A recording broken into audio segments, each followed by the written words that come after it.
Mes chers compatriotes, chers amis, je suis très heureux de m'adresser à vous pour vous présenter les grandes lignes de ma candidature et de mon projet dans le cadre de l'élection législative dans la 9e circonscription des Français établis hors de France.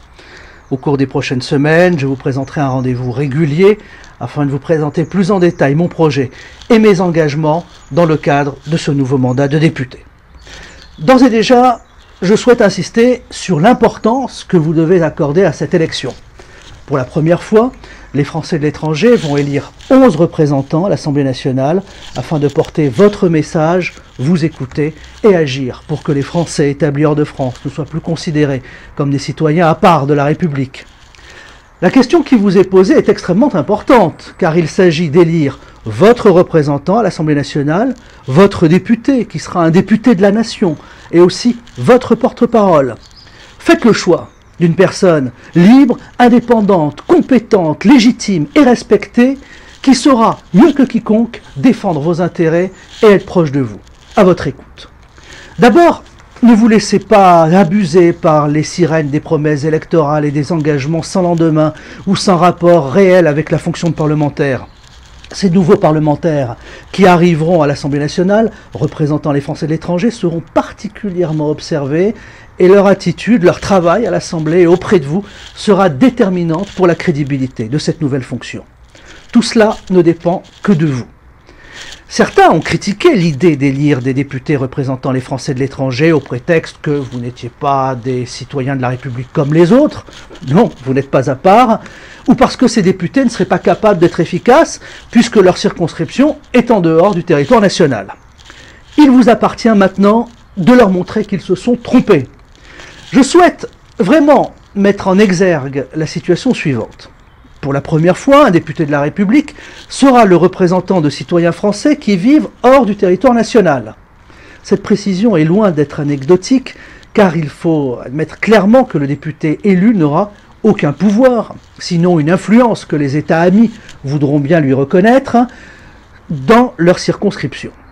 Dans ce contexte, il est nécessaire de bien distinguer notre politique intérieure, notre débat républicain et la souveraineté des États. Je prends l'engagement, dès cette campagne et tout au long de mon mandat, de m'abstenir de tout commentaire hasardeux sur la politique intérieure, sur les États qui composent la 9e circonscription des Français établis hors de France. Comment voulez-vous qu'un député français, dont la mission sera de défendre les intérêts français et les Français établis sur un territoire étranger, puisse être respecté par des États souverains s'il se permet de s'ingérer dans les affaires intérieures de ces pays? La première ligne de conduite, elle est pour moi essentielle. Elle consiste donc à ne pas m'ingérer dans les questions de souveraineté des États qui composent la 9e circonscription. Et puis respecter la décision de ces États. Ils sont souverains. En respectant les missions régaliennes de chaque État souverain, votre député sera encore plus efficace pour inciter et favoriser des actions en matière de coopération économique, culturelle, environnementale ou humanitaire. C'est en cela que les actions entreprises seront plus fortes pour défendre vos intérêts. N'oubliez pas aussi que vous allez surtout, en tant que citoyen français, élire un député qui siégera à l'Assemblée nationale. Et donc une grande partie du travail parlementaire, que ce soit en commission ou dans l'hémicycle, portera sur des textes qui concernent directement l'avenir de notre pays. Là aussi, j'ai l'intention de tenir un discours clair et transparent. Vous le savez, notre pays traverse une situation particulièrement difficile. Il ne faut pas se leurrer. Ce n'est pas simplement une mauvaise période à passer. Il ne faut pas s'imaginer que dans quelques semaines, tout le monde sera guéri. Il s'agit d'une longue maladie, celle de l'endettement public qui n'a cessé de se creuser depuis des décennies. Jean-Pierre Fourcade m'a rappelé très justement un jour qu'il était le dernier ministre des Finances à signer les comptes de la nation à l'équilibre. C'était sous Raymond Barre. Le président, à l'époque, s'appelait Valéry Giscard d'Estaing. Malheureusement, notre endettement est tellement important que nous savons très bien que Valérie Pécresse, dont je connais la compétence et l'attention qu'elle porte à la réduction du déficit public, ne sera malheureusement pas la ministre du Budget qui signera, du moins en 2012, un bilan équilibré.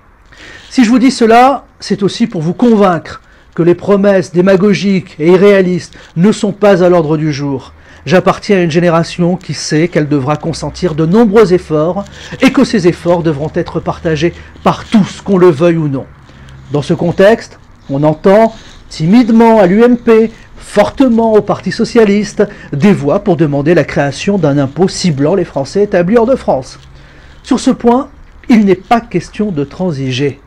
La citoyenneté s'acquiert par le sang versé, par le sang reçu, ou tout simplement par l'amour que l'on porte à la France. On ne taxe pas l'amour, on ne taxe pas la nationalité, on ne taxe pas ce qui nous ressemble. Je combattrai de toutes mes forces toute idée de taxe sur la nationalité. Alors vous allez me dire, vous tenez un discours sur la nécessité de lutter contre les déficits publics et vous vous opposez à toute nouvelle création d'impôts. Ce n'est pas cohérent. Cela fait presque une vingtaine d'années que mon métier de journaliste m'amène à analyser chaque année les lois de finances, que cela soit le volet recettes et plus particulièrement le volet dépenses. Et je peux vous dire qu'il y a d'énormes économies à faire dans notre pays. En m'élisant à l'Assemblée nationale, vous élirez un député qui fera preuve de détermination dans ce combat pour la réduction des déficits publics. C'est là où l'on doit agir, tout en veillant à ce que notre système fiscal ne continue pas de décourager les entrepreneurs, comme c'est malheureusement le cas aujourd'hui. Notre fiscalité doit être repensée, doit être évidemment allégée, et la réforme de l'État et la chasse aux dépenses inconsidérées et inutiles doit être le leitmotiv des prochaines sessions parlementaires. La France reste une grande nation, je le crois sincèrement. Mais malheureusement, cette influence subsiste parce que l'on pense encore à cette longue histoire. Mais nous vivons les derniers épisodes. Le monde a changé, vous le savez mieux que quiconque, vous qui vivez à l'étranger. Je suis à votre entière disposition pour vous écouter, échanger et répondre à vos questions, car je suis convaincu que nous pourrons ensemble faire quelque chose de grand. Je connais beaucoup de pays de cette 9e circonscription.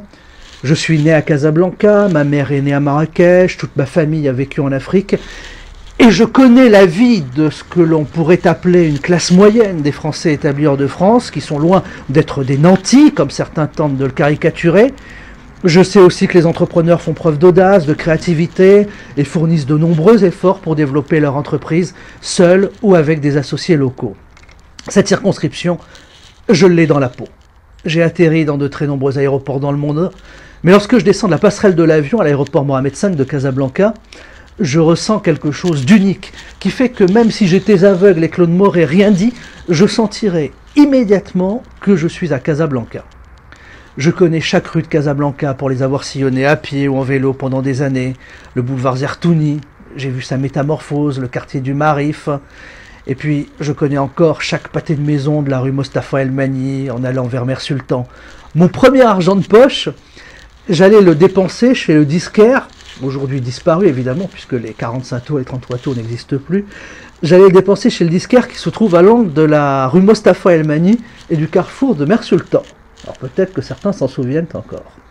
Le marché couvert de la rue d'Agadir, il est resté pratiquement celui de mon enfance, celui que j'ai connu par cœur les samedis et les dimanches matins. À Paris, l'Assemblée nationale m'est aussi familière. J'ai sillonné les couloirs du Palais Bourbon pendant des années, la salle des 4 colonnes, l'hémicycle, le 126 rue de l'Université, les étages du 101. J'ai de nombreux amis députés et sénateurs. Je connais les rouages, le fonctionnement de cette assemblée sur le bout des doigts, et je saurai être efficace pour vous défendre et surtout pour représenter au mieux vos intérêts. Tout au long des prochaines semaines, nous ferons davantage connaissance. Alors n'hésitez pas à prendre contact directement avec moi, je répondrai à toutes vos questions et je vous informerai de mes prochains déplacements pour que nous puissions nous rencontrer et nous connaître. C'est le début d'une longue relation que nous établissons dans l'amitié, dans l'efficacité et dans la responsabilité. Et puis, puisque nous sommes au mois de janvier, je vous adresse tous mes vœux pour cette nouvelle année 2012, ainsi qu'à tous ceux qui vous sont chers. Merci.